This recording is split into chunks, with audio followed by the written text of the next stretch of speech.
Simple yet very powerful technique to remain in a state of meditativeness, to practice meditation easily, is to remain in a churning mode. As much as you churn, as much as you try to get delved into the spiritual sutras, let it be any sutras, you will get an opportunity to get rid of the poison that get accumulated and come up with nectar within. Since our routine activity is full of worldly information, there is such a huge bombardment of information that we rarely get an opportunity to churn the spiritual essence. So in order to be in that state, here's an easy way suggested. Give some time to these Nitya Sutras, these daily sutras, and try to absorb, try to remain with these sutras.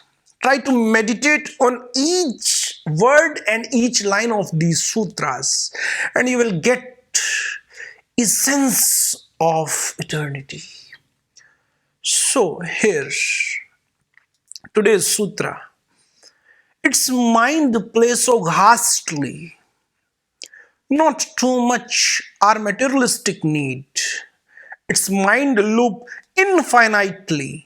No panorama or eternal sunshine indeed. Eternity in debt to pay off mind's notoriety. Mind's leap, though cheap, needs daring quantum velocity. It's now or never, do or die. To get rid of mind spree needs fire or satori to be at abode or rishi. It's all about mind. It's not the bodily needs that are into play, that are the reason for any sort of tension. The bodily or the materialistic needs are very limited. But the problem starts with the illusions that are developed due to the force, the hidden force that is between the reality and the essence.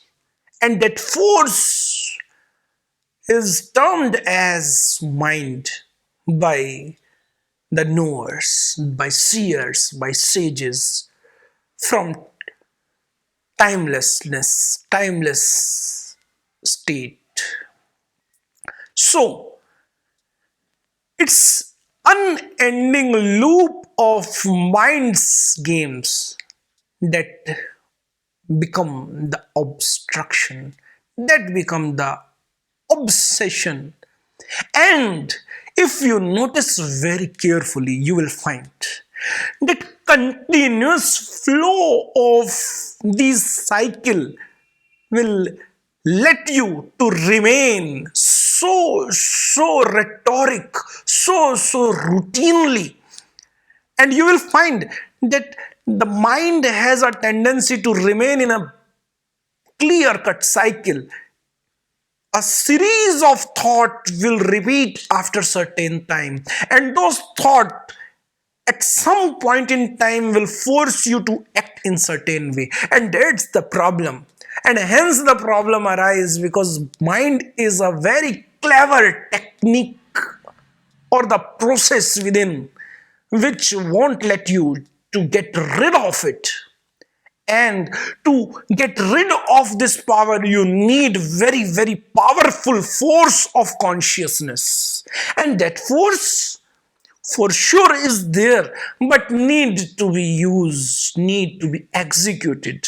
And there comes into play the power of silence. Because the thought that are there, that are the outcome of mind, are two force that's there continuously circulating all around. The thought in itself will make you feel that you are moving from here and there. So if we can say, if we use the word that the thought in itself is a movement, is also not false statement. So despite you are sitting at certain place, there is a continuous movement, and that movement is mind's movement. And to get rid of that movement, you need a deep silence state. And that state, that stillness can be attained at first by attributional methods, which is a superficial method, and slowly you will find that attribution too can be kept aside, and you will remain in a silent state. And that is the eternal state, that is the essence. So this unending loop is without any serenity, without any panorama, without any glimpse of eternity. And it is like a state, a bonded state of darkness, where no beauty, no sunshine, no eternity, no essence that's all around is visible. And that cyclic mind state is dangerous. That's very dangerous. And eternity indebted to pay off mind's notoriety. It's all mind's play. So the life or the force that get invested in mind is actually the essential force. If not get clutched in the hands of mind, that the force, that's the only force that is eternal. So in other words, we can say it's all about stupidity or the notorious activity of mind that we delve into and remain in that loop for infinity. We keep on moving into that loop. So mind sleep though cheap, it's totally nonsensical. It's a cheap jump. You have certainly been noticing that at certain point mind jumps from one point to other, and this periodic jumping keep on happening, and we feel as if we term it as mood swings, but actually we are just into the hands of mind. It's all the mind's play. So to get rid of these small jumps, these cheap jumps, there is a powerful, that's what we used to hear about, the escape velocity, or velocity which is needed for a rocket to cross the barrier of gravity. So is the force needed to get rid of the mind's arena, mind's zone, and that force is the spiritual force. That force is the quantum leap, quantum jump, or the quantum velocity needed to get rid of that mind state. So, and it's important to do it now. It's important to do it wholeheartedly. It's all because we are so lethargy. It's all because our approach in life for any activity is so lazy. We are into this procrastination state for such a long time that we are habitual in always lingering on all the things. We are not wholeheartedly available at any point of time. So it's very difficult for us to get rid of the mind cycles. So there is a powerful jump needed. As Kabir said in his sutras, Satori is a sudden enlightenment that may occur The only force or the only condition is to be ready. It's always the cosmos is ready for you open heartedly. It's all that's needed from your side is that you need to be ready. And that abode or rishi is there.